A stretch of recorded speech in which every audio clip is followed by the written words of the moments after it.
Hi all, welcome to another bonus episode in the Leading Safely podcast. Today, I have the pleasure of speaking with the amazing Amy Livingstone, who is Managing Director of ResilientOne Global, which you're going to get to hear about very shortly. Of course, Amy is chatting about the work her organisation is doing with various organisations in the team dynamics and resilience space. This is going to be a very insightful chat, I can already tell. Thanks for taking time out of your busy day to pop in for a chat with me. I know I've caught you in the midst of a super busy schedule, so appreciate your time. We all know, given the recent sad events with Paul Green's death and Safe Work Australia releasing the new model code of practice on psychosocial risk, how important and significant the requirement is to ensure our teams and our people are resilient. So I definitely see huge importance and criticality in the work that you're doing with various organisations. Now, normally at this point we run through the 3 health and safety related questions. However, for today's chat, we're going to change things up a little. So Amy, did you want to provide us with some insights from your experience working with organisations around that preventative space in work health and safety? Thanks so much, Georgina, for having me this morning, and it's an absolute delight to be here on the podcast with you today, and definitely excited about sharing some insights. What I thought I might start with would be perhaps clarifying a little bit about the work that we do, and also why we're so passionate about this area of wellbeing resilience. We definitely support organisations with psychological safety and team coherence in terms of how to shift that dial, and that is often a dial that perhaps is highlighted through employee experience or staff satisfaction surveys or incidents that occur inside the workplace. At ResilientOne Global, we work across large corporate, small corporate, community organisations and owner-led enterprise. And we focus on building that personal resilience and that wellbeing resilience within the workplace so that teams can bounce back and recoup faster from change, challenge or crisis. When we look at what is happening globally, we are all experiencing and responding to increasing levels of uncertainty and volatility. And this provides us with an opportunity to have a deeper conversation about workplace health and safety, about workplace wellness and mental health.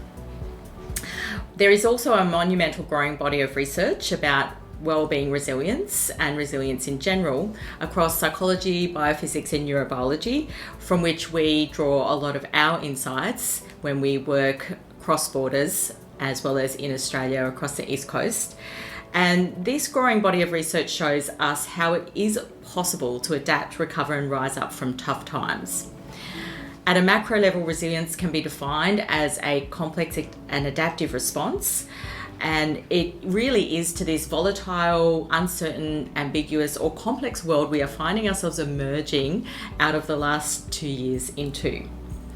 So today I'm excited to share about some of the work that we do with organisations, particularly over the last 2 years, and how we've been able to support greater workplace wellbeing, but also a capacity to understand what psychological safety is and how that's measured across the organisation, and also to understand that pulse check or perhaps that live up to the minute real-time assessment of team coherence.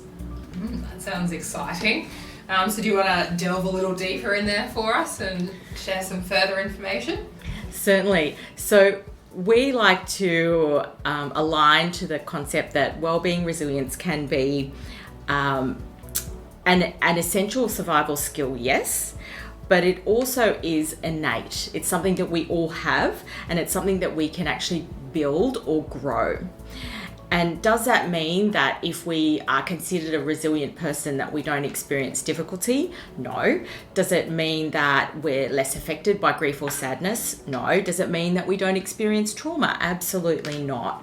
What it means is that we have a greater internal capacity to draw on strength or resources when they need it most, and also to process and resolve whatever might come up. So basically we look at 3 areas with our clients. We look at natural resilience being what you're born with, and adaptive resilience, which is we go through a challenging circumstance and we're forced to learn and change. just like what the 2 years has presented us with, and like some of the other incidences that you have seen recently in the work health safety landscape. And then there's this concept of restored resilience or learned resilience, which is the lens that we work through, where we can actually build on the resilience resources that we have, both internally for ourselves as individuals and also internally within organisations. So then externally, we've got those resources available. Okay, that sounds really interesting. And the fact that you're saying there's an innate, level of that resilience is really super interesting as well for me, kind of thing. How do you tap into that though? Yeah, that's a fantastic question. How do we actually tap into that? We explore tools and we explore education and also leading scientific research that enables us to build a methodology within the organisation to help establish a framework of wellbeing resilience. And that can be leader-led from the executive down, but it can also be from the ground up. So an organisation we worked with recently throughout the Victorian lockdowns was struggling in terms of a particular team that was high performing for a number of years, had really shot the lights out, and they had started to hit a wall. They were dealing with clients that were particularly high need and high demand, and this, I guess, was wearing down on their levels of resilience, particularly not being in the office connected day to day where they would naturally share those experiences and almost, if you like, debrief socially. Being in lockdown, being isolated, put a strain on those natural mechanisms that they'd built up over time as a high performing team. And the impact of this stress began to show on the performance of the team. And the team was going downhill, if we were to be honest about that. Aspect of not for the desire of wanting to be there and work, but just simply that state of overwhelm with what was happening, with the uncertainty of what they could do for their clients in terms of being in contact with clients and servicing clients, as well as the uncertainty around how they would actually connect, and all those natural mechanisms of relationship within the team weren't there anymore. So the I guess positive out of it was that the team leader spoke with the human resources department, and together they realised that the team needed some support in order to get back on track. And they also wanted that support to be able to be accessed easily on a personal level, so individualised. And so we started a conversation around exploring how to assess where each individual in that team was at in terms of workplace health and safety, particularly around mental health wellbeing, in order to then provide the journey that was required to support them back into that engaged space, and to feel that they had been not only heard but also given perhaps the tools that they were missing in their own kit bag of how to survive, how to move past that burnout perspective. Sure.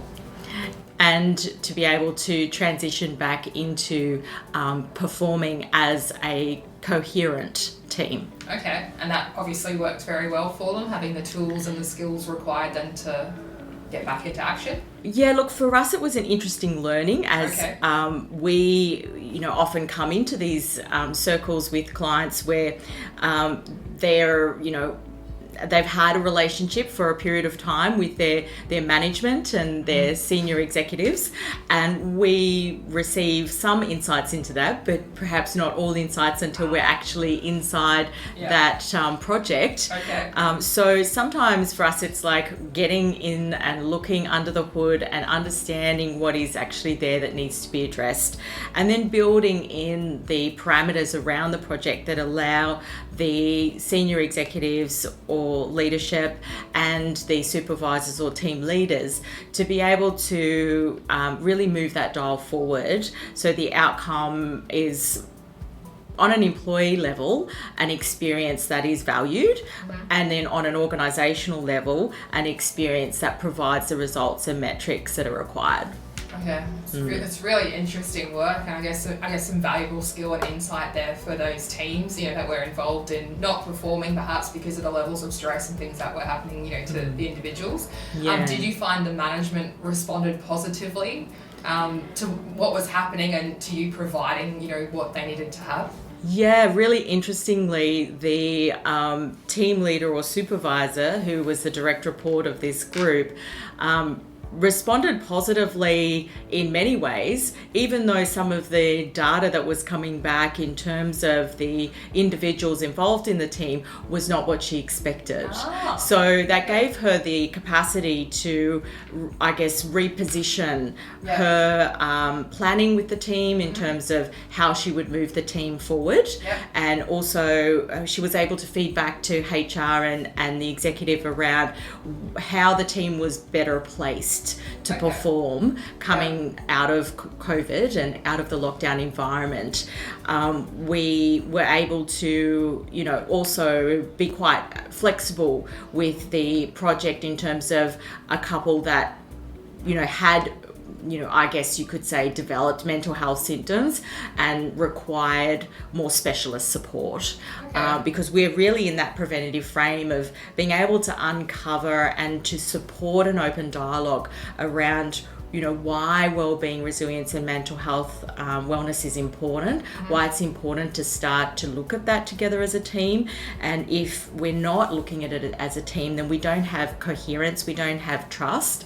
So if there is a gap with that, then how do we start to talk about psychological safety? What are some of the tools and techniques that can support our psychological safety as a group?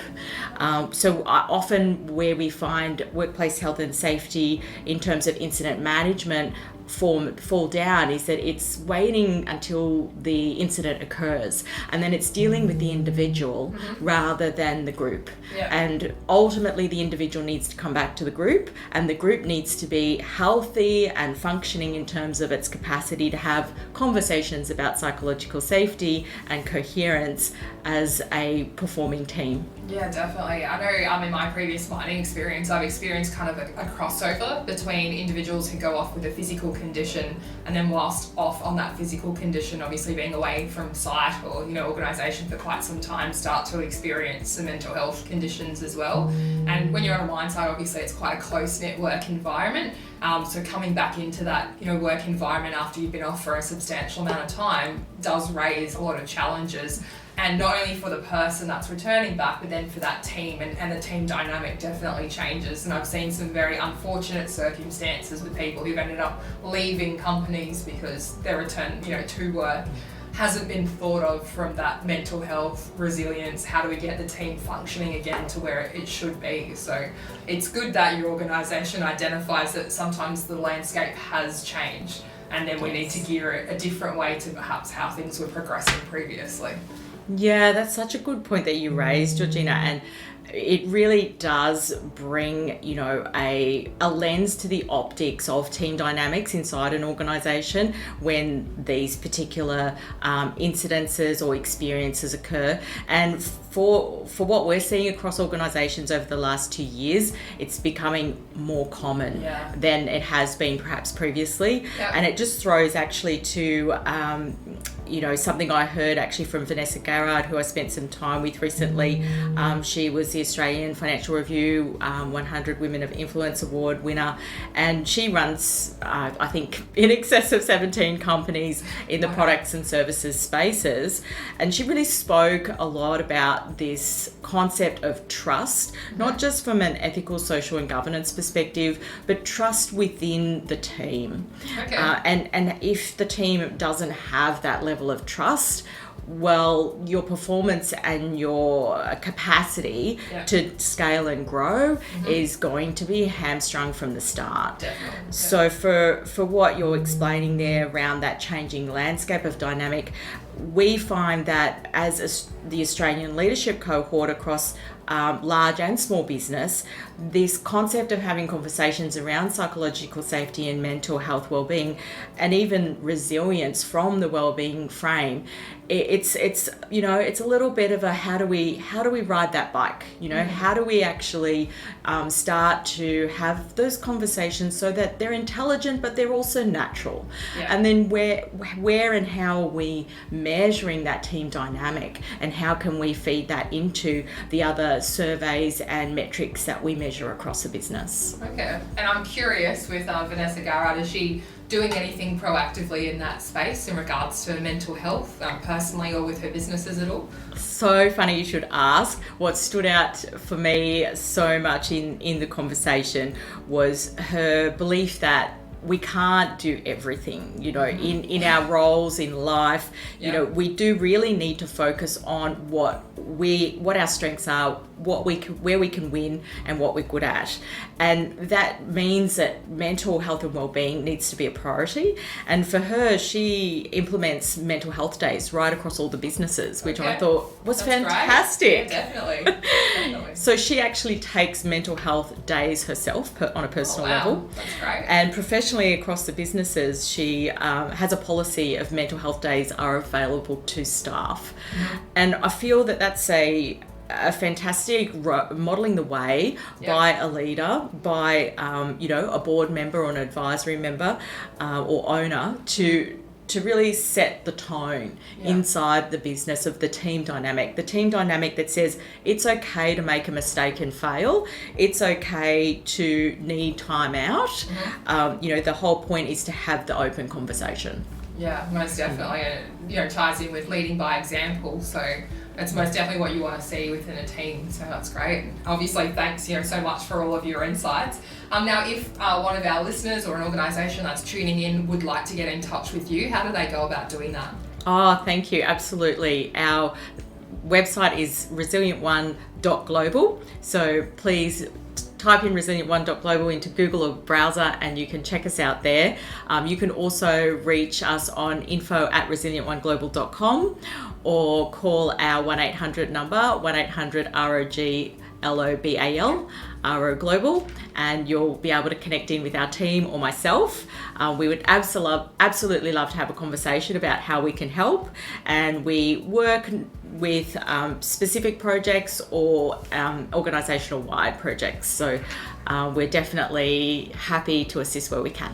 Perfect. Well, thanks again, Amy, for your time and your insights and a great conversation, around the mental health resilience space. Thanks again. Enjoy the rest of your day and your afternoon. Thank you. And it was a pleasure to be here today. Thanks, Georgina. Thanks, Amy. So that brings us to the end of another bonus episode. I hope you enjoyed listening and found something to take away from Amy's stories. Stay tuned for more exciting bonus episodes in the upcoming weeks. Until then, stay safe.